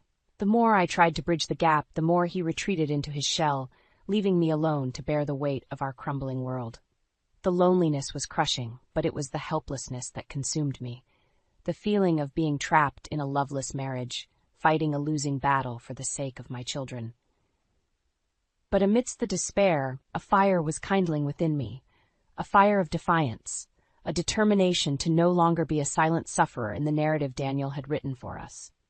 I was ready to rewrite our story, one where the children and I were not just mere characters in the background, but the protagonists of our own lives. And as I tucked my children into bed that night, whispering stories of love and hope, I knew the time had come. The time to step out of the shadows and into the light. The time to reclaim our lives from the clutches of a man who had forgotten the meaning of family. The day I decided to break free from Daniel's grasp, I felt a mix of fear and liberation. The morning air was crisp, a stark contrast to the stifling atmosphere within our home. As I prepared breakfast, Daniel sauntered into the kitchen, his demeanor as cold as ever. "What's this?" he sneered, looking at the simple meal I had put together. "It's breakfast," I replied, my voice calm but firm. He scoffed, pushing the plate away. "This is what I get after working all day? You can't even cook a decent meal? I clenched my fists, fighting the urge to retaliate. For years, I had tolerated his belittling remarks, his disregard for our family. But not anymore. Daniel, the kids need new clothes, and the school fees are due. We need to discuss our finances, I ventured, hoping for a rational conversation. He rolled his eyes, dismissing my concerns with a wave of his hand. Your job is to take care of the house and the kids. I do my part. Don't expect more. That was the moment I realized nothing would ever change. Daniel would never see us as his priority. His family was just a burden, an inconvenience in his self-centered world. Later that day, as I watched the children play, their laughter a bittersweet sound, I knew I had to take a stand. For them, for me. Daniel, we need to talk. This can't go on, I said when he finally returned home that evening. He looked at me, a sneer forming on his lips. What now, Laura? Tired of your comfortable life? His words ignited something within me. Comfortable? You call this comfortable? Your children barely know you, and you think throwing money at us is enough? He laughed, a sound devoid of warmth. Oh, please, you've had it easy. Don't start playing the victim now. His lack of empathy, his sheer arrogance was staggering. It's not about being a victim, Daniel. It's about our family. But you wouldn't understand that, would you? For a moment, he looked taken aback, as if the idea of anyone challenging him was unthinkable. You think you can manage without me? Go ahead, try, he challenged, his voice laced with contempt. I looked him in the eye, my resolve strengthening. I can, and I will. I'm filing for divorce, Daniel. I refuse to let you drag me and the children down any longer. For the first time, I saw a flicker of uncertainty in his eyes, but it was quickly replaced by his usual arrogance. Divorce? Fine. But remember, I'm keeping the house, and good luck with the kids on your own. As he walked away, a sense of determination washed over me. I wasn't afraid anymore. I was ready to fight for a better future, for a life where my children and I were more than just afterthoughts in someone else's story. I tucked the children into bed that night, their innocent faces a reminder of the battle ahead. But I was ready to break free from the chains of a loveless marriage and start anew, ready to show Daniel that his neglect and cruelty would be his undoing. The day I started the divorce proceedings, I felt a mix of trepidation and resolve. As I sat in the lawyer's office, outlining the years of neglect and emotional abandonment, the weight of my decision sank in. Mrs. Williams, we'll ensure you get what you deserve in this settlement.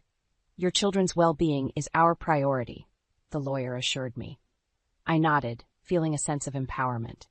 For the first time in years, I was taking control of my life. When I informed Daniel about the divorce, his reaction was predictably dismissive. Divorce? You think you can handle everything on your own? This will be amusing. His words no longer hurt me. Instead, they fueled my determination to build a better future for myself and my children. As the legal battle ensued, Daniel's true colors became even more apparent. He was more concerned about his finances and the house than the emotional trauma he had inflicted on our family. You're trying to rob me of everything, Laura. That house is mine. I worked for it, he shouted during one of our mediated sessions. I looked at him, my resolve unwavering. This isn't about the house, Daniel. It's about our children, their future. But you wouldn't understand that. The legal process was draining, both emotionally and financially.